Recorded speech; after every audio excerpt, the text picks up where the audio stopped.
दोस्तों part 35 right. Part 35 इसी में कवर करेंगे। पाइवट टेबल ही कंटिन्यू चल रहा है। पाइवट टेबल की सारी चीज़ें समझनी है, बड़ा टॉपिक है लेकिन बहुत काम की चीज़ है यहाँ पे। और मैंने इस ऑप्शन को लाया था, जैसे अपने लास्ट लेक्चर में देखा होगा, एनालाइज में हम यहाँ पे जा रहे थे ऑप्शंस। वैसे मैं आपको बताऊँ कि ये ऑप्शंस आप राइट क्लिक करके यहाँ पे डायरेक्टली राइट क्लिक करेंगे ना इसके ऊपर, तो पाइवट टेबल ऑप्शंस करके भी आ जाता है, दिखाई दे रहा है पाइवट टेबल ऑप्शन। वैसे भी आप पाइवट टेबल को सपोज मैंने कंट्रोल ए कर दिया, इंसर्ट में गए और पाइवट टेबल यहाँ पे मैं दोबारा इंसर्ट कर रहा हूँ और उसके बाद एग्जिस्टिंग वर्कशीट ही ले रहा हूँ और नीचे शीट 2 में जाकर मैं यहाँ पे क्लिक कर रहा हूँ नीचे और ओके। अब मैं आपको ये इसलिए दिखा रहा हूँ, मैं आपको बताता हूँ कि इसके ऊपर जब पाइवट टेबल आपने इंसर्ट कर दिया, अभी यहाँ पे पाइवट टेबल 9 आ गया, नो इश्यूज। पाइवट टेबल 9 क्यों आ गया ये आपको मुझे बताने की जरूरत नहीं है, शायद आप समझ गए होंगे, क्योंकि हमने पुराने पार्ट में पार्ट 34 में हमने एक ऑप्शन किया था फिल्टर का, याद है ना। तो वहाँ पे बहुत सारी शीट इंसर्ट हो गई थी नीचे, तो उसमें हर एक के लिए अलग अलग पाइवट टेबल बना था। वो शीट हमने सब डिलीट की रीजनल वाइज, याद है ना, 5 से 6 शीट कुछ इंसर्ट हो गई थी। तो वो 6 पार्ट वहाँ पे बने थे, पाइवट टेबल 3, 4, 5, 6, 7, 8 तक बना था यहाँ पे, क्योंकि यहाँ पे 1 और 2 हमारे पास ऊपर है। ये देखिए पाइवट टेबल 1 है, पाइवट टेबल 2 है, लेकिन बाकी के किधर है 8 तक, वो सारे डिलीट कर दिए शीट। मैंने आपको पार्ट 34 में दिखाया था कि हमने फिल्टर्स में यहाँ पे कुछ चीज़ लाई थी और उसके अलग अलग पाइवट टेबल बने थे, वो सारे पाइवट टेबल थे दोस्तों, इसलिए पाइवट टेबल 9 आ गया। क्लियर है? ओके, आप कंफ्यूज बिल्कुल ना होइएगा। अब मैंने ये पाइवट टेबल दोबारा क्यों लिया, यहाँ पे मैं राइट क्लिक कर रहा हूँ और पाइवट टेबल ऑप्शंस में जाके सबसे पहला ऑप्शंस मैं आपको यहाँ पे दिखाना चाहूँगा इसके अंदर से। ये बाकी का तो ऑप्शन हम देखेंगे, यहाँ पे जाना है हमें डिस्प्ले के अंदर और क्लासिक पाइवट लेआउट, ये जो दिखाई दे रहा है ना क्लासिक पाइवट लेआउट, ये मैं ले रहा हूँ। इससे क्या होता है कि पाइवट टेबल का एक क्लासिक लेआउट आ जाता है। देखिए ये पुराना क्लासिक लेआउट है। अब इसमें क्या होता है कि आप पहले हम यहाँ पे ड्रैग करते थे ना, अब आप यहाँ पे ड्रैग कर सकते हैं, ब्रांड को लाके यहाँ पे ड्रैग कर दो। Okay great. अब यहाँ पे रीजन को लाके ड्रैग कर दो और यहाँ पे वैल्यूज़ को लाके ड्रैग कर दो, जो भी वैल्यूज़ आपको चाहिए। क्वांटिटी किधर गया, क्वांटिटी यहाँ पे लाके छोड़ दो।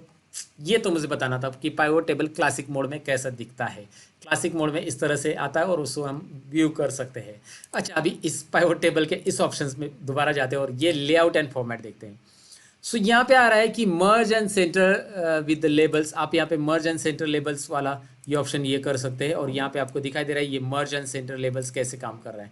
मर्ज हो रहा है राइट, इस कॉलम को हेडिंग को यहाँ पे मतलब हाईलाइट ये कर रहा है वो टोटल, है ना, रो को यहाँ पे दिखाई दे रहा है। पहले कैसा आ रहा था आपको पता ही है, अगर मैं उसे हटा देता हूँ ऑप्शंस में जाइए, आपको यहाँ पे वो पता चलेगा कैसे आ रहा है राइट।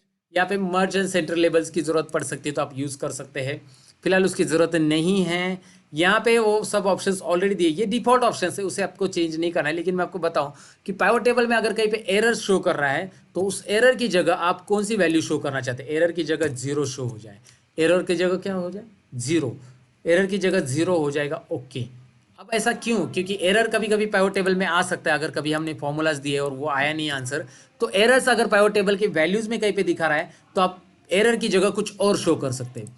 अच्छा, for empty cells show, empty cells अगर पाइवट टेबल में है तो उसकी जगह भी क्या होना चाहिए, 0 होना चाहिए। अगर कहीं पे एम्प्टी सेल्स है, अभी इस डेटा में एम्प्टी सेल्स नहीं है, मैं एक काम करता हूँ थोड़ा सा आपको इसे ओके कर देता हूँ, एम्प्टी सेल्स का दिखाता हूँ। एरर तो हमारे पाइवट टेबल में नहीं था लेकिन एम्प्टी सेल्स हम दिखा सकते हैं। मेरे पास एम्प्टी सेल्स का रिकॉर्ड है, मैं स्टेट वाइज ड्रैग करता हूँ। मैं क्या करता हूँ, स्टेट को लाके यहाँ पे रख देता हूँ और स्टेट को यहाँ पे रखने के बाद मैं स्टेट को ड्रैग नहीं कर पाया, स्टेट को लाके यहाँ पे ब्रांड के नीचे रख देता हूँ, वो ड्रैग नहीं हो रहा है। व्हाट हैपन, अच्छा यहाँ पे नीचे स्टेट इसलिए नहीं आ रहा है क्योंकि यहाँ पे डेटा जो है नीचे नहीं जा पाएगा राइट। तो इसको हम लोग एक काम करते हैं, इसी पाइवट टेबल को हम क्लासिक व्यू में कर देते हैं, display sorry normal classic view हटा देते हैं उसको, और अभी इसको देते हैं स्टेट ड्रैग कर देते हैं। यहाँ पे स्टेट क्यों आएगा, क्योंकि नीचे जगह है इसमें। याद रखिए अगर आपके पास नीचे जगह नहीं, मैं इसमें स्टेट नहीं ला के रख सकता था क्योंकि इधर नीचे स्टेट बहुत ज़्यादा आने वाले थे और नीचे जगह नहीं थी, इसलिए वो एरर दिख रहा था। तो अभी आपको यहाँ पे एरर नहीं दिख रहा है क्योंकि नीचे जगह बहुत है आपके पास इस पाइवट टेबल में और स्टेट आ चुका है। हर एक रीजन के स्टेट यहाँ पे आपको दिखाई दे रहे हैं राइट, स्टेट वाइज रिकॉर्ड भी आ चुका है। अब इस स्टेट में यहाँ पे ब्लैंक वैल्यू है, दिखाई दे रहा है ना उत्तरांचल में।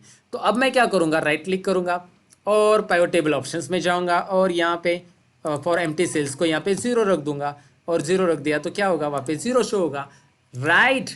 इंटरेस्टिंग है ना, right click pivot table options, वो आपको करना है नहीं करना है आपके ऊपर है, बस मैंने आपको बता दिया।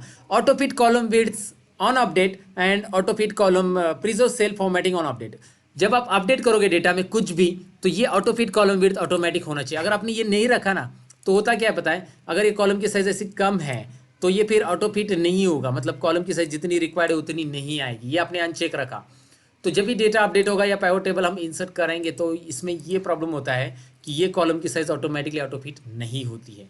अब अपडेट क्या होता है, सपोज मैं आपको बताता हूँ, वो तो मैं भूल गया आपको अपडेट बताना। अब क्या होता है कि यहाँ पे ऑटो फिट कॉलम का मैंने आपको बताया, लेकिन अपडेट क्या होता है मैं पहले बता देता हूँ। ये छत्तीसगढ़ का या कोई भी रिकॉर्ड अपडेट कर दो, आप जाके पार्ट 33 में जाओ, यहाँ पे एक रिकॉर्ड हमने अपडेट कर लिया। अब मैं यहाँ पे कुछ रिकॉर्ड अपडेट कर देता हूँ। इसकी क्वांटिटी है ना 5000 कर दी मैंने। किसकी क्वांटिटी बदल दी? प्रशांत टेक्सटाइल की क्वांटिटी बदल दी। सपोज ये क्वांटिटी बदल दी। यहाँ पे रिकॉर्ड में कुछ ना कुछ अपडेट हो चुका है, लेकिन वो डायरेक्ट अपडेट नहीं होगा। पाइवट टेबल में एक बात याद रखिएगा, जो भी रिकॉर्ड आप चेंज करते हो वो डायरेक्ट अपडेट नहीं होता है, राइट। तो उससे डायरेक्ट अपडेट नहीं हो रहा है, तो हम क्या करेंगे, हम इसको रिफ्रेश करेंगे। एनालाइज में जाएंगे, यहाँ पे एनालाइज के अंदर एक रिफ्रेश ऑप्शन मिलेगा, रिफ्रेश ऑल, एनालाइज टैब। अच्छा, ये एनालाइज टैब के बारे में बताओ कि आपके पास पुराना वर्जन है तो एनालाइज टैब आपको नहीं दिखाई देगा, ये मैं बताना भूल गया। एनालाइज टैब आपके पास नहीं रहेगा पुराने वर्जन में, तो उससे रिफ्रेश करने के लिए आप डेटा में जाकर यहाँ पर रिफ्रेश वाला ये ऑप्शन यूज़ कर सकते हैं। डेटा में रिफ्रेश ऑल ऑप्शन है, एनालाइज में रिफ्रेश है। आपको मेरा रिकमेंडेशन है कि आप अपडेट ही करो अपने एक्सेल को, वो अच्छा रहेगा। 13 में आपको मिलेगा एनालाइज टैब, 13 के अबो सभी वर्जन में एनालाइज टैब है, पुरानी नहीं है।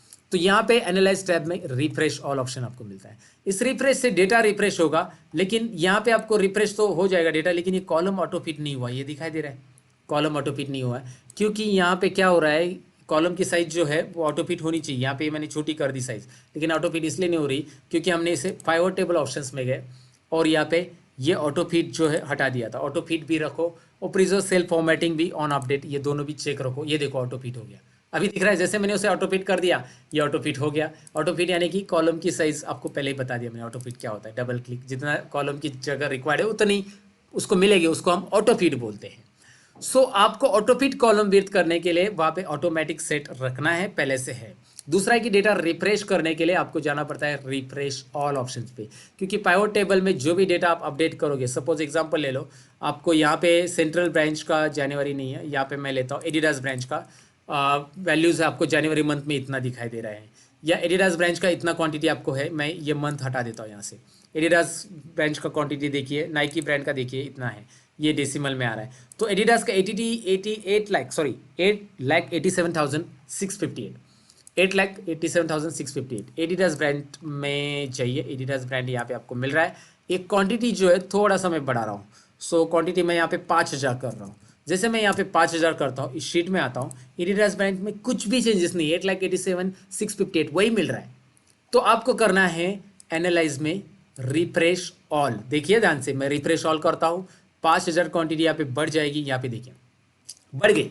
तो आपको ये समझ में आएगा कि यहाँ पे भाई अगर आपको कुछ भी डेटा, मतलब आपका बेस डेटा जो है उसमें आप एडिट करते हो तो उसे रिफ्रेश करने की जरूरत पड़ेगी। चलिए रिफ्रेश तो देख लिया, आपको रिफ्रेश समझ में आया कैसे करना है। मतलब रिफ्रेश ऑटोमेटिक नहीं होने वाला है, तो उसके लिए क्या करना है, राइट क्लिक कीजिए, पाइवट टेबल ऑप्शन में जाइए। यहाँ पे मैं आपको बताऊं कि इसमें जो ऑप्शंस जरूरी है वही हम देख लेते हैं, बाकी सारी सेटिंग्स डिफॉल्ट को हाथ नहीं लगाएंगे। यहाँ पे शो ग्रैंड टोटल्स और रोज, ग्रैंड टोटल रोज और कॉलम। अब यहाँ पे ग्रैंड टोटल रोज मतलब क्या होता है, ये जो रो है ना ये गायब हो जाएगा, कॉलम का भी होगा और रो का भी होगा। देखिए यहाँ का रो गायब हो गया है, यहाँ का भी रो गायब हो गया है, राइट। तो आप यहाँ से सिंपली इस रो को गायब कर सकते हैं। सिंपली करना क्या है, राइट क्लिक करना है, पाइवट टेबल ऑप्शंस में चले जाना है और टोटल्स में, टोटल एंड फिल्टर्स में जाकर इन रो को वापस लाके रख देना है। अगर आपको चाहिए तो रखो, नहीं चाहिए तो गायब कर दो।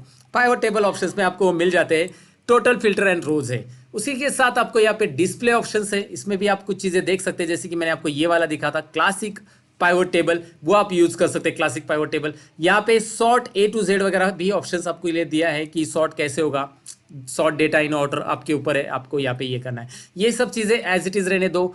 प्रिंटिंग के लिए आपको यहाँ पे ऑप्शन दिया है repeat row labels on each printing page. हर एक पेज पे ये रो लेबल जो होते हैं वो रिपीट होंगे ऑटोमेटिकली। पाइवट टेबल अगर आपका बड़ा है तो रो लेबल ऑटोमेटिक रिपीट होने वाले हैं। और सेट प्रिंट टाइटल्स भी है, यहाँ पे प्रिंट टाइटल भी सेट कर सकते हैं आप वहाँ पे। उसके लिए कुछ यहाँ पे ऑप्शंस आपको दिए। और print expand collapse button when display on pivot table. अगर पाइवट टेबल में एक्सपांड कोलैप बटन दिख रहे हैं तो वो प्रिंट हो जाए, अगर वो चेक रखते हैं तो। एक्सपांड कोलैप बटन क्या होता है ये आपके लिए नया रहेगा। चलिए मैं यहाँ पे बता देता हूँ। नीचे वाले पाइवट टेबल में ये होते हैं एक्सपांड कोलैप बटन, ये दिखाई दे रहा है ना। ये कब आते हैं, जब आपके पास एक ही कॉलम में ऐसे दो फील्ड आपने ऐड की, रीजन के नीचे स्टेट ऐड किया आपने, दिखाई दे रहा है रीजन के नीचे स्टेट है, तो इसी के वजह से यहाँ पे ये देखो माइनस, ये है माइनस कोलैप बटन दिखाई दे रहा है माइनस। अब ये एक्सपांड हो रहा है ना, एक्सपांड। तो ये बटन्स भी आपको प्रिंट करने हैं।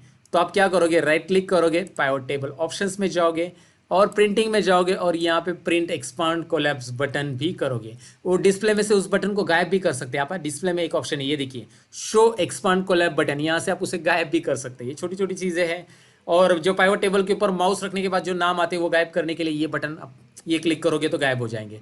ड्रॉप डाउन्स जो होते हैं फिल्टर के वो गायब हो जाएंगे अगर ये अनचेक करते हो। तो ये छोटी छोटी चीज़ें, ड्रॉप डाउन यानी कि ये फिल्टर के बटन्स जो है ना वो गायब हो जाएंगे। तो वो सारी चीज़ें यहाँ पे दी है। बस आपको ये ऑप्शंस को मैं एक बार बता रहा हूँ कि यहाँ पे ये अवेलेबल है।